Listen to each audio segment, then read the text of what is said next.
Hi friends, ಧಮ್ ಹೊಡೆಯೋಕೆ ಎಷ್ಟೆಲ್ಲ ದಾರಿಗಳಿವೆ. ಬೀಡಿ, cigarette, ಸಿಗಾರ್ಗಳಲ್ಲಿ ಯಾವುದು ಕೆಟ್ಟದ್ದು? ನ್ಯಾಚುರಲ್ ಸಿಗರೇಟ್, ಎಲೆಕ್ಟ್ರಿಕ್ ಸಿಗರೇಟ್ ಸೇಫಾ? ಇದನ್ನೆಲ್ಲ ಹೇಗೆ ತಯಾರಿಸ್ತಾರೆ? ಇದರಿಂದ ದೇಹಕ್ಕೆ ಹೇಗೆಲ್ಲ ಹಾನಿಯಾಗುತ್ತೆ? ಯಾವುದಕ್ಕೆ ಎಷ್ಟು ಬೆಲೆ? ಜಾಹೀರಾತು ಇಲ್ಲದಿದ್ರೂ ಇಂಡಸ್ಟ್ರಿ ಬೆಳೆಯೋದು ಹೇಗೆ? ಎಲ್ಲವನ್ನೂ ಈ ವಿಡಿಯೋದಲ್ಲಿ ಹೇಳ್ತೀವಿ. ಅದಕ್ಕೂ ಮುನ್ನ ನೀವಿನ್ನೂ ನಮ್ಮ ಚಾನಲ್ಗೆ ಸಬ್ಸ್ಕ್ರೈಬ್ ಆಗಿಲ್ಲ ಅಂದ್ರೆ ಈ ಕೂಡಲೇ ಆಗಿ ಪಕ್ಕದ ಗಂಟೆ ಗುರುತಿನ ಮೇಲೆ ಕ್ಲಿಕ್ ಮಾಡಿ. ಹೊಗೆ ಬಿಡೋಕು ಬಗೆ ಬಗೆಯ ದಾರಿ. ಫ್ರೆಂಡ್ಸ್, 17ನೇ ಶತಮಾನದಲ್ಲಿ ವಿಶ್ವದ ಹಲವು ದೇಶಗಳಲ್ಲಿ ಸ್ಮೋಕಿಂಗ್ ಟ್ರೆಂಡ್ ಶುರುವಾಯಿತು. ಇದೇ ಟೈಮಲ್ಲಿ ಭಾರತದಲ್ಲೂ ದಮ್ ಹೊಡೆಯೋ ದುಶ್ಚಟ ಹರಡ್ತಾ ಬಂತು. ಇದರಿಂದ ಆರೋಗ್ಯಕ್ಕೆ ಎಷ್ಟು ಹಾನಿಯಾಗುತ್ತೆ ಅಂತ ಜನರಿಗೆ ಆಗಲೂ ಗೊತ್ತಿತ್ತು. ಆದ್ರೂ ಕೂಡ ಜನ ಚಟ ಬಿಡ್ತಿರ್ಲಿಲ್ಲ. ಬ್ರಿಟಿಷರು ಬಂದ್ಮೇಲೆ ಈ ಹುಚ್ಚು ಮತ್ತಷ್ಟು ಜಾಸ್ತಿ ಆಯ್ತು. ಮೊದಲಿಗೆ ಬೀಡಿ ಎಳಿತಿದ್ದ ಜನ ನಂತರ ಸಿಗರೇಟ್ ಎಳೆಯೋಕೆ ಶುರು ಮಾಡಿದ್ರು. ಇದರ ನಡುವೆ ಕೆಲ ಶ್ರೀಮಂತರು ಸಿಗಾರ್ ಪೈಪ್ ನಲ್ಲಿ ಸ್ಮೋಕ್ ಮಾಡ್ತಿದ್ರು. ಇನ್ನು ದುಡ್ಡು ಇರೋರು ಸಿಗಾರ್ಗಳನ್ನ ಬಳಸ್ತಿದ್ರು. ಇಷ್ಟೆಲ್ಲ ಇರ್ಬೇಕಾದ್ರೆ ಈಗ ಜನರಲ್ಲಿ ಸ್ಮೋಕಿಂಗ್ ಮಾಡಬಾರ್ದು ಅನ್ನೋ ಅವೇರ್ನೆಸ್ ಸ್ವಲ್ಪ ಬರ್ತಿದೆ. ಅದನ್ನೇ ಬಂಡವಾಳ ಮಾಡಿಕೊಂಡ ಕೆಲ ಕಂಪನಿಗಳು ನ್ಯಾಚುರಲ್ ಸಿಗರೇಟ್, ಎಲೆಕ್ಟ್ರಾನಿಕ್ ಸಿಗರೇಟ್ಗಳನ್ನು ಮಾರ್ಕೆಟ್ಗೆ ಬಿಟ್ಟಿವೆ. ಹಾಗಾದ್ರೆ ಈ ಎಲ್ಲಾ ಪ್ರಾಡಕ್ಟ್ಗಳಿಗೆ ಏನು ವ್ಯತ್ಯಾಸ ಅನ್ನೋ ಪ್ರಶ್ನೆ ಮೂಡುತ್ತೆ. ಇವುಗಳನ್ನು ತಯಾರಿಸೋದು ಹೇಗೆ?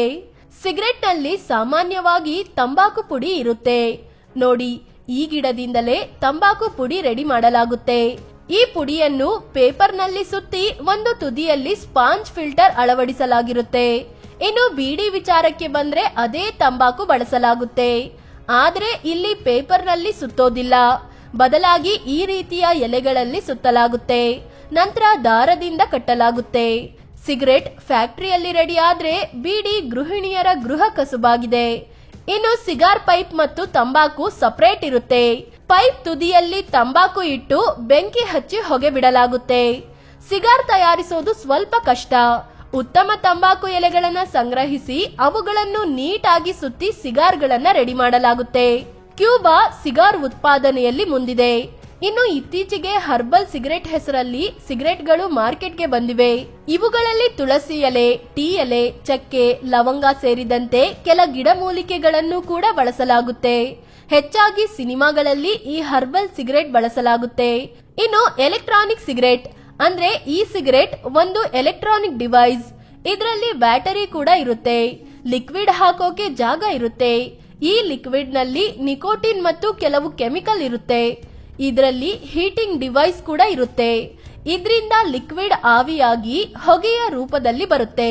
ಅದನ್ನ ಸಿಗರೇಟ್ ರೀತಿಯಲ್ಲಿ ಎಳೆಯಲಾಗುತ್ತೆ. ಯಾವುದಕ್ಕೆ ಎಷ್ಟು ಬೆಲೆ ಇರುತ್ತೆ? ಸಿಗರೇಟ್ ಬೆಲೆ ನೋಡೋದಾದ್ರೆ 8 ರೂಪಾಯಿಯಿಂದ ಹಿಡಿದು 250 ರೂಪಾಯಿವರೆಗಿನ ಸಿಗರೇಟ್ ಬೇಕಿದ್ರೂ ಸಿಗುತ್ತೆ. ಬೀಡಿ ಬೆಲೆ ಕಡಿಮೆ ಇದೆ. ಒಂದು ಪ್ಯಾಕ್ಗೆ 15ರಿಂದ 20 ರೂಪಾಯಿವರೆಗೆ ಇರುತ್ತೆ. ಒಂದು ಪ್ಯಾಕ್ ನಲ್ಲಿ 20ರಿಂದ 25 ಬೀಡಿ ಇರುತ್ತೆ. ಅದೇ ಸಿಗಾರ್ ಪೈಪ್ಗೆ 300 ರೂಪಾಯಿಯಿಂದ ಸಾವಿರಾರು ರೂಪಾಯಿಯಷ್ಟು ದುಡ್ಡಿದೆ. ಜೊತೆಗೆ ತಂಬಾಕು ಸಪರೇಟ್ ಆಗಿ ತಗೋಬೇಕು.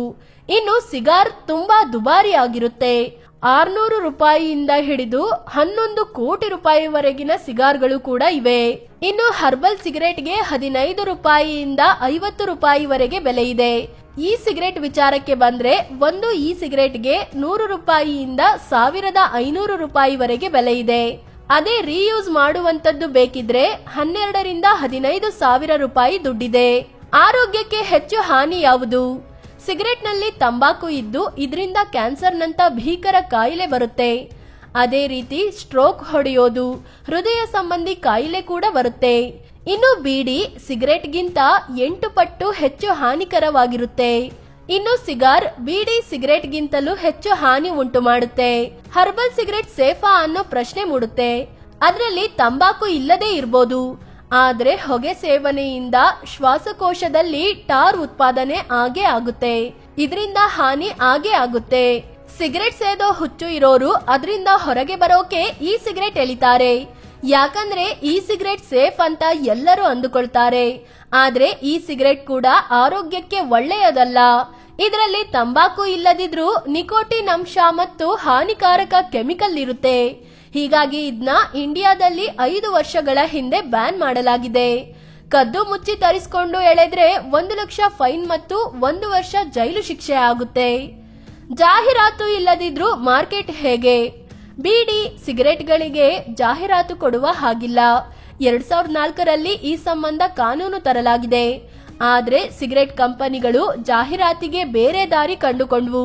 ಬಾಲಿವುಡ್ ಸೇರಿದಂತೆ ಸಿನಿಮಾಗಳಲ್ಲಿ ಹೀರೋಗಳ ಕೈಲಿ ಸಿಗರೆಟ್ ಕೊಟ್ಟು ಪ್ರಮೋಟ್ ಮಾಡಿದ್ವು. ಜನ ತಮ್ಮ ಹೀರೋಗಳು ಸಿಗರೆಟ್ ಎಳೆಯೋದು ನೋಡಿ ಅದರ ಕಡೆ ಪ್ರಭಾವಿತರಾಗ್ತಿದ್ರು. ಹೀಗೆ ನೇರವಾಗಿ ಜಾಹೀರಾತು ನೀಡದಿದ್ರು ಸಿಗರೆಟ್ ಕಂಪನಿಗಳು ಬೆಳೆಯುತ್ತಲೇ ಹೋದ್ವು. ಫ್ರೆಂಡ್ಸ್, ಇದು ಸಿಗರೆಟ್, ಬೀಡಿ, ಸಿಗಾರ್, ಹರ್ಬಲ್ ಸಿಗರೆಟ್ಗಳ ಬಗ್ಗೆ ಮಾಹಿತಿ ನೀಡುವ ಪ್ರಯತ್ನ. ಇವುಗಳಲ್ಲಿ ಯಾವುದೂ ಕೂಡ ಆರೋಗ್ಯಕ್ಕೆ ಸೇಫ್ ಇಲ್ಲ. ಎಲ್ಲವೂ ಹಾನಿಕಾರಕವೇ. ಹೀಗಾಗಿ ಎಲ್ಲದರಿಂದಲೂ ದೂರ ಇರಿ ಅನ್ನೋದು ನಮ್ಮ ಆಶಯ. ಈ ಬಗ್ಗೆ ನಿಮ್ಮ ಅಭಿಪ್ರಾಯ ಏನು? ಭಾರತದಲ್ಲಿ ಕಂಪ್ಲೀಟ್ ಆಗಿ ತಂಬಾಕು ಬ್ಯಾನ್ ಮಾಡ್ಬೇಕಾ? ಕಾಮೆಂಟ್ ಮಾಡಿ ಹೇಳಿ. ಅದೇ ರೀತಿ ನೀವಿನ್ನು ನಮ್ಮ ಚಾನೆಲ್ಗೆ ಸಬ್ಸ್ಕ್ರೈಬ್ ಆಗಿಲ್ಲ ಅಂದ್ರೆ ಈ ಕೂಡಲೇ ಆಗಿ ಪಕ್ಕದ ಗಂಟೆ ಗುರುತಿನ ಮೇಲೆ ಕ್ಲಿಕ್ ಮಾಡಿ. ಧನ್ಯವಾದ.